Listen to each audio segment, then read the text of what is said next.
Commitment 2022 coverage as Election Day is 2 weeks from tomorrow. Good evening, everybody. I'm Chris Ketz. And I'm Haley Harrison. Tonight, we're going to be taking a closer look at the races that will impact communities in Missouri and Kansas, both statewide and locally. And one of the big races, the Kansas 3rd District congressional race between incumbent Democrat Sharice Davids and Republican challenger Amanda Adkins. Davids defeated Adkins by 10 points back in 2020, but as KMBC 9's Cody Holyoke tells us, a lot's changed since then. He spoke with both the candidates on Heart of the Matter.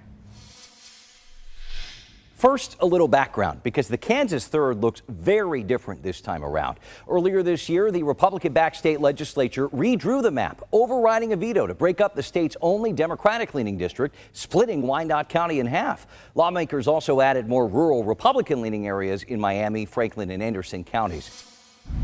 The candidates downplayed the changes, but Congresswoman Sharice Davids has already made some adjustments on Capitol Hill, joining the House Agriculture Committee in an effort to help Kansans battle high prices. You know, I was talking to a farmer whose fertilizer is like 3 times more expensive this year than it was last year.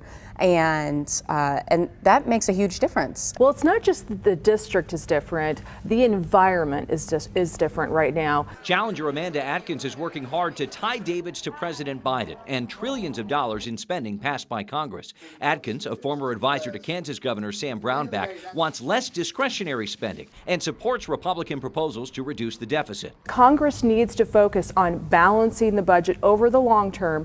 Those are commitments that I make to people in this district, and it's really important. The future is important. When it comes to the southern border, a major campaign talking point for Republicans, Adkins says immigration needs to be revisited. I think this country needs to focus on immigration as a workforce issue. We need to have a serious opinion about the skills we're looking for in this country. While Davids points to the need to stem the scourge of fentanyl coming into the U.S. from Mexico, killing people in our area. So trying to make sure that the resources are there for the intelligence gathering, the technology to actually catch the fentanyl as it's coming in, and then also to make sure that you know, they have the resources to protect themselves. Now, despite what the candidates say, the makeup of the 3rd District has thrown them a curveball as they both work to tailor their campaigns to their new constituents. Our roundtable of journalists discussed the issue on Heart of the Matter Sunday. Sharice Davids would like to be running a race where she can be still attacking Donald Trump, but she can't do that because she has to appeal to Republican voters. She's talking instead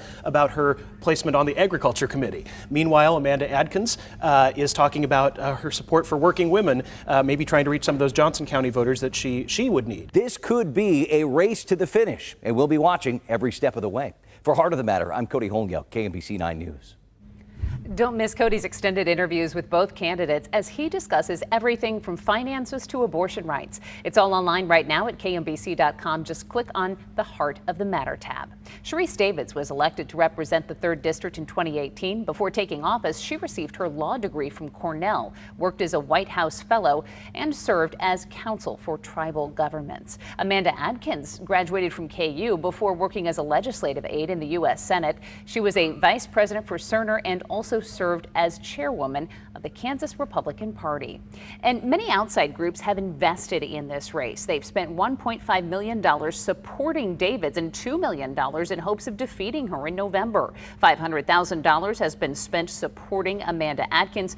$3 million has been spent opposing her candidacy.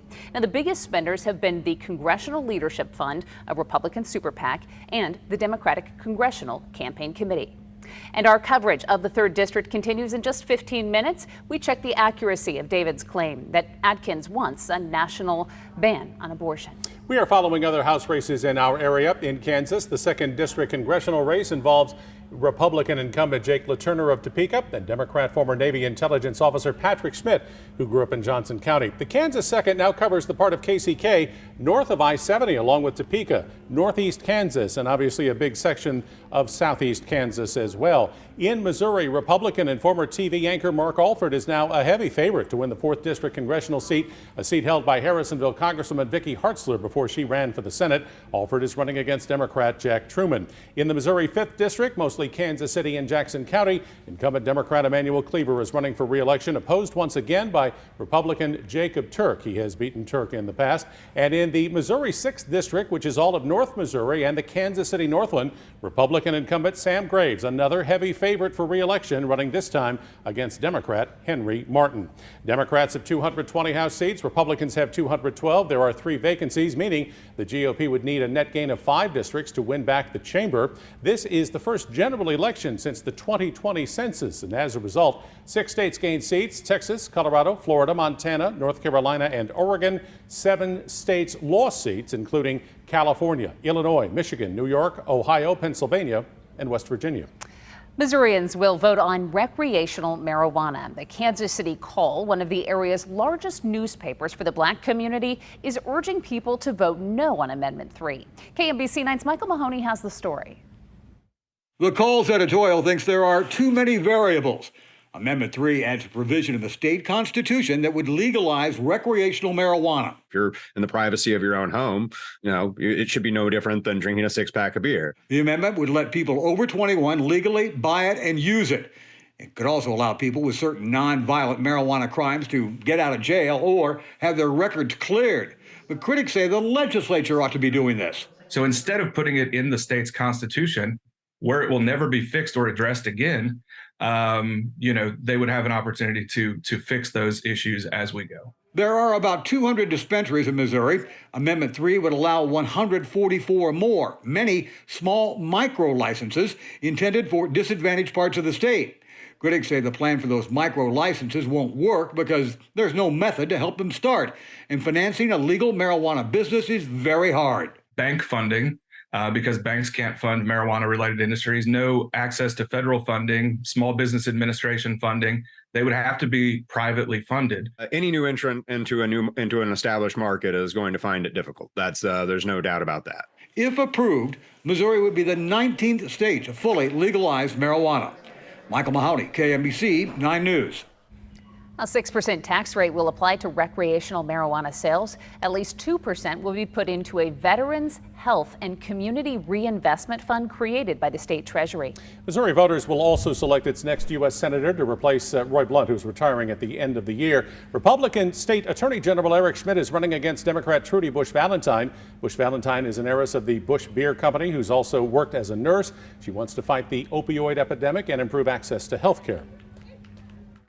I think Schmitt and I are so polar opposites in everything that we think of and the way we feel about things.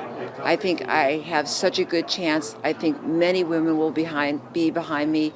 Independents will be with me, and so will a lot of Republicans. Schmitt is running on his record as Missouri's Attorney General and the lawsuits that he has filed against the federal government. Schmitt says his opponent doesn't understand the everyday struggles of Missouri voters. It's a 50-50 Senate. These are not little questions. These are big questions about the future of the country. And I am running against an opponent, again, who's completely out of touch, and she has no ability to relate to regular folks. She just doesn't. And by the way, her policy positions are completely out of line with Missouri values. So if you like Joe Biden, you'll love my opponent, but I think Missourians deserve better. Former President Trump is endorsing Schmitt, saying he'll fight for you and he'll fight hard. I've been with him a long time. I've known him for a long time, and he's a great guy for a great state. Trump endorsed Eric the night before the GOP primary, but it wasn't clear if he meant Eric Schmitt or then candidate, former Governor Eric Greitens. In Kansas, Republican Senator Jerry Moran is seeking a third term, facing Democrat Mark Holland, a pastor who has also served as mayor and CEO of the unified government of Wyandotte County, Kansas City, Kansas from 2013 to 2018. Democrats control the 50-50 Senate by virtue of Vice President Harris's tie-breaking vote. 35 seats are up for grabs. 12 Democratically held seats and 23 Republican held seats. A net change of 1 seat alters the balance of the chamber. Well, a key issue in the highly competitive race for Kansas governor has been the role of transgender athletes. Democratic Governor Laura Kelly says transgender athletes aren't taking over girls' sports in Kansas, but Republican Attorney General Derek Schmitt says transgender athletes pose a threat to Title IX, a federal law that bans discrimination based on gender in schools. It is a matter of fundamental fairness, and I do not think, as a matter of law or policy, that people who are biologically male ought to be competing in women's sports. I think that is counter to the purpose of Title IX. I think that is fundamentally unfair to female athletes, and I think that ought to be the law in the state of Kansas. The issue of fairness in women's sports has always been in the forefront of my mind, and I do believe in basic fairness. Nobody should have an unfair advantage. But that's exactly why we have governing bodies like the Kansas State High School Activities Association and the National Collegiate Athletic Association to look at cases on an individual basis, have the facts in front of them, and make rulings. The Republican state legislature passed a bill twice that would have banned transgender girls from girls' sports. Governor Kelly vetoed those bills in 2021 and 2022. Lawmakers were unable to override either of her vetoes. Kansas voters will decide on an amendment that could also limit a governor's power. Right now, if lawmakers disagree with a regulation from the executive branch, they have to pass a bill to override it. Amendment 1 would give the state legislature the power to overrule those regulations with a simple majority vote. You can make KMBC 9 News your home for election coverage by downloading the KMBC 9 News app. Get the results as they come in. Search KMBC in the App Store for that free download.